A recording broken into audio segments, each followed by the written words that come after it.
रूस और यूक्रेन के बीच चल रहे युद्ध के बीच यूक्रेन के खार्किव इलाके में रहने वाले भारतीयों को तत्काल निकलने के निर्देश वहां की एम्बेसी ने दिए हुए थे। जैसे जैसे मेडिकल छात्रों को मौका मिला, छात्र अलग अलग दिशाओं में निकले। अधिकतर लोगों ने ट्रेन पकड़ा और पश्चिम की तरफ जो पोलैंड और रोमानिया के बॉर्डर है उस दिशा में निकले। लेकिन बहुत सारे बच्चे थे जिनको मौका नहीं मिला। ऐसे बच्चे रूस की दिशा में निकले हुए, यानी कि यूक्रेन के पूर्वी दिशा में निकले हुए हैं। अगर वो 40 किलोमीटर की दूरी तय कर लेते हैं तो वो रूस पहुंच जाएंगे। और जैसा उनको आश्वासन मिला है कि रूस पहुंचने पर रूस की सरकार उनके इवैक्यूएशन में मदद करेगी, रेस्क्यू में मदद करेगी। ऐसे ही अमित, सुमन नाम के जो मेडिकल छात्र हैं और उनके साथ में सैकड़ों की संख्या में जो एक स्टूडेंट्स का ग्रुप है वो रूस की दिशा में निकला हुआ है पैदल चलकर। उन्होंने बीती रात लगभग 20 किलोमीटर का सफ़र तय किया और अगर 20 किलोमीटर की दूरी और तय कर लेते हैं तो वो रूस पहुंच जाएंगे, जहां उम्मीद है कि वहां उनको रेस्क्यू किया जाएगा। ऐसे बच्चों के माता पिता बहुत चिंतित हैं। हमारे साथ अमित वैश्यर की माता जी हैं, सविता जी, हम उनसे बात करते हैं। आपको बता दें कि अमित, सुमन, नवीन ये तीनों ही एक ही गांव के थे। नवीन जो कि इकलौता भारतीय छात्र जिसकी इस युद्ध में मौत हो गई, वो एक ही गांव के रहने वाले छात्र हैं, एक दूसरे से संपर्क में रहते थे। यहाँ तक कि नवीन, अमित, सुमन ये सब एक ही बंकर में थे जब नवीन को सामान लेने के लिए घर से बंकर से निकले थे और घटना का शिकार हुए। हमारे साथ अमित की मम्मी हैं, उनसे बात करते हैं। सविता जी, और आपकी बात हुई अमित और सुमन से, क्या अभी स्टेटस है, कहाँ पर हैं वो, किस दिशा में निकले हुए हैं, कहाँ फंसे हुए, कुछ बताया आपको? सर हाँ, कल रात को बात हुआ था। शाम से हम वेट कर रहे थे, बस उनका मोबाइल का स्विच ऑफ आ रहा था तो थोड़ा नर्वस हुए हम लोग। खाना भी नहीं खाया जा रहा था, तो जब खा लाया उसका बाद में हमने कुछ खाया हम दोनों ने। बहुत वेट किया सर, क्योंकि वो पैदल चल रहे थे ना, रैली पर थे, तो वहाँ से 6 किलोमीटर निकल गए और ट्रेन भी नहीं मिला उनको। और लड़की लोग उनको चढ़ा के वो फिर से वहाँ ट्रेन मिस हुआ उनको। तो लोकल यूक्रेनियन को और एक ट्रेन आया, उसमें यूक्रेनियन को उतना ही चढ़ने दिया, इसलिए उनको भी मिस हो गया। लेकिन उनको एम्बेसी से एक मैसेज आया और सेफ्टी जगह पर जल्द से कि जितना हो सके उतना जल्दी दूर चले जाओ, इधर से 10 किलोमीटर होगा शायद, निकल पड़ो ऐसे बोलने में। वहाँ से पहाड़ ऐसे चलते गए।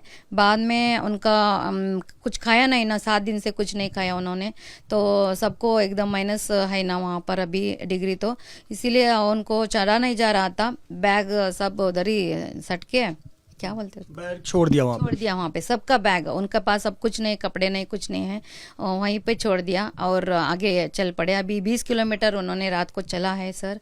आगे जाके एक छोटा सा गांव मिला है उनको, वहाँ पे एक स्कूल है, स्कूल में उनको रूम दिया गया है, उधर सेफ्टी है। अभी 20 किलोमीटर आगे गए तो रशिया बॉर्डर आएगा, डोंट वरी करके वो रात में बात किया सर। अच्छा, ये बाकी बच्चे सब पोलैंड, रोमानिया जा रहे हैं जो कि खार्किव से 1200-1300 किलोमीटर दूर है, पश्चिम की तरफ है। अमित है, सुमन है और ऐसे बहुत सारे 700 बच्चे आप बता रही हैं, ये लोग पूरब की तरफ, रशिया की तरफ जा रहे हैं। तो और पैदल चलकर जा रहे हैं। अपना सामान जैसे बताया, उन सब ने अपना सामान तक छोड़ दिया है क्योंकि -डिग्री सेल्सियस है वहाँ पर। हाँ सर, सामान छोड़ दिया है, लेकिन 700 लोग कर्नाटका से है और 1500 शायद इंडियंस है। इतने लोग तो है, एकदम से उनको कुछ खाने को भी नहीं मिला वहाँ पे।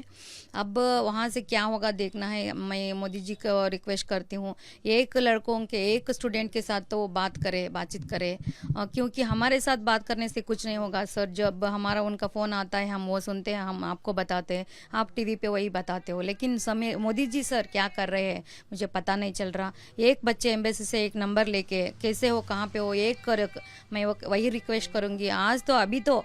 और उनको एक मौका है अच्छा ये काम करने के लिए, उनको है, मुझे पता है वो कंसर्न है, लेकिन कुछ नहीं हो पा रहा है। क्यों नहीं हो पा रहा? देरी हो गया, अब तो बहुत देर हो गया है सर, 8 दिन हो गया। बच्चे उनको कुछ हो गया तो हमारा देश खो लेगा ना। इतने अच्छे स्टूडेंट्स हैं यहाँ पर, सब अवेलेबिलिटी इधर ही दिया तो ना इंडिया में, हम बाहर क्यों भेजे सर बच्चों को? अभी इस तकलीफ से वही निकाल सकते हैं सर, और कोई नहीं। ये कुछ बताया कि अमित ने कि वो अभी चूंकि सामान वामान छोड़ दिया है, कोई खाने की चीज़ नहीं है उनके पास, शायद मोबाइल भी चार्ज नहीं हो पा रहा होगा। स्कूल में उन्होंने वक्त बिताया और कैसे हालात में वक्त बिता रहे हैं, और कुछ आगे बताया कि रशिया पहुंच जाएंगे तो फिर कुछ कुछ पता है कि क्या करने वाले हैं, क्या होगा आगे? सर उन्होंने अभी तक तो एक फ़ोन भी नहीं किया और वो मैसेज भी नहीं जा रहा उनको, शायद स्विच ऑफ है, नहीं तो मोबाइल चार्ज नहीं है। ऐसे ही सोच, अच्छा ही सोच रहे हम तो, गलत कुछ नहीं सोच रहे, नेगेटिव तो नहीं सोच रही सर। इधर से रशिया से आगे वो जाएंगे रिस्क लेके, ये नहीं बताया उन्होंने। सुबह हम तो वेट कर रहे मोदी जी कुछ करे। अब तो पुतिन के साथ बात करके उनके तरफ उनको अभी वहाँ से जब रशिया बॉर्डर पहुँचेंगे, वहाँ से 40 किलोमीटर आगे एयरपोर्ट है, ऐसा सुनाई दिया मुझे। अमित ने बताया मुझे, तो वहाँ से लिफ्ट तो कर सकते हैं ना, ऐसा सोच के हमने थोड़ा तो सांस ले सके हम लोग। अब तो सेफ्टी प्लेस में है वो। रूस की सरकार ने आश्वासन दिया है कि जो इंडियन स्टूडेंट्स हैं उनको कोई नुकसान नहीं होगा और उनके रेस्क्यू में रूस की सरकार मदद करेगी। ऐसे ट्वीट भी हमने देखे। तो उम्मीद है कि अभी रशिया ही अगर पहुंच जाएं, क्योंकि बाकी बच्चे तो पोलैंड, रोमानिया इस तरफ जा रहे हैं। अगर ये बच्चे अगर रशिया पहुंच जाते हैं तो 1500 बच्चे हैं जो तिरंगा लेकर निकले हुए हैं, तो वहाँ रेस्क्यू हो सकते हैं। सर हाँ बताया है हमने, तो टीवी नहीं देख रहा, टीवी देखने के लिए मना किया है बेटे ने, तो इधर का उधर का सारा बताते रहते ना, तो जहन में गलत नहीं आए, इसलिए हम तो टीवी तो देख नहीं रही सर।